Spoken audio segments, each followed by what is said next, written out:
मराठीवरती आपल्या सर्वांचं स्वागत। आपण पाहत आहात बिग टीव्ही मराठी। मी तृप्ती कदम। पाहूया आजच्या ठळक घडामोडी।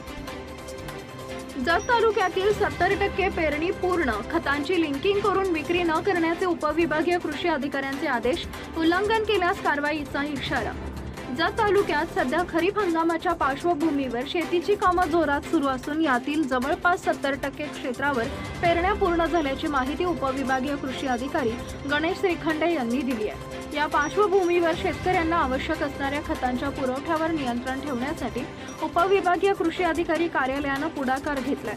उपविभागीय कृषी अधिकारी गणेश श्रीखंडे यांनी बोलताना सांगितले की जत तालुक्यातील कोणत्याही खत विक्रेत्याने लिंकिंग पद्धतीने खत विक्री करू नये। खताच्या गुणवत्तेवर परिणाम होणाऱ्या अशा प्रकारांवर कडक नजर ठेवण्यात येत असून दोषी आढळल्यास थेट कारवाई करण्यात येईल असं त्यांनी स्पष्ट केलंय।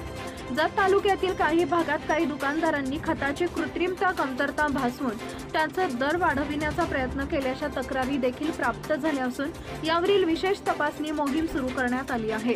शेतकऱ्यांनी कोणतीही शंका असल्यास कृषी विभागाशी संपर्क साधावा असं आवाहनही यावेळी करण्यात आले। यावेळी बोलताना उपविभागीय कृषी अधिकारी गणेश श्रीखंडे म्हणाले की नमस्कार, मी गणेश श्रीखंडे, उपविभागीय कृषी अधिकारी जत।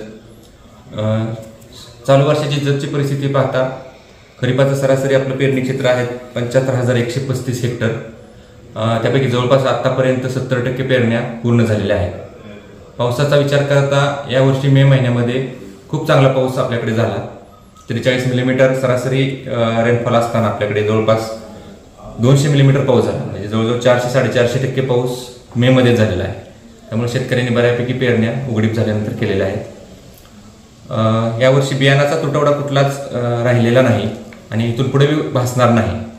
आणि पिकाचा विचार करता यावर्षी मका असेल, तूर असेल यांचं क्षेत्र मोठ्या प्रमाणात वाढत आहे आणि बाजरीचं क्षेत्र थोडंफार कमी होताना दिसतंय। शेतकऱ्याचा कल या 2-3 पिकाकडे, त्यामध्ये उडीद पण आहे, मका, उडीद आणि तूर या पिकाचं क्षेत्र वरचेवर वाढत चाललेलं आहे।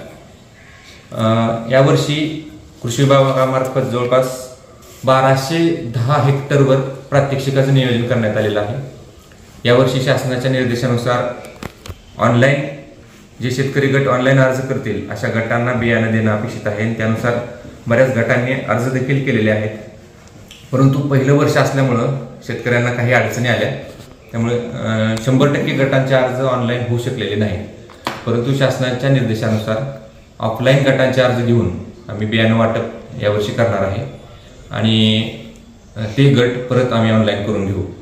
त्यामध्ये बाजरी 800 हेक्टरवर आहे, तूर 60 हेक्टर, मूग 50 हेक्टर, मूग नंतर रब्बी ज्वारी 10 हेक्टर, मूग नंतर गहू 10 हेक्टर, उडीद 40 हेक्टर, उडीद नंतर गहू 20 हेक्टर, बाजरी नंतर हरभरा 60 हेक्टर, भुईमूग 100 हेक्टर आणि बाजरी 60 हेक्टर। याप्रमाणे आम्ही यावर्षी प्रात्यक्षिक वेगवेगळ्या गावामध्ये राबवत आहोत।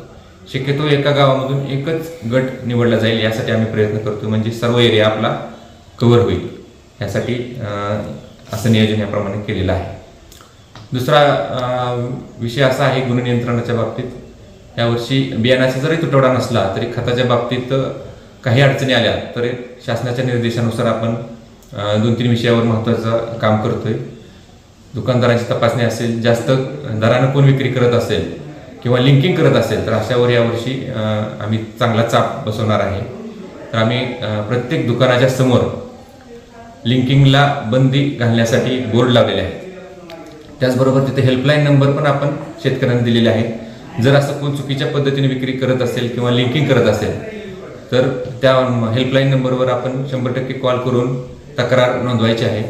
यावर्षी कुठलेही अपप्रकार होणार नाहीत यासाठी आम्ही खबरदारी सुरुवातीपासूनच घेत आहोत। आणि असे काही तुम्हाला शंका किंवा तक्रार असल्यास तुम्ही आपल्या हेल्पलाईन नंबरवर संपर्क करावा असं मी सर्व शेतकऱ्यांना या ठिकाणी आवाहन करतो।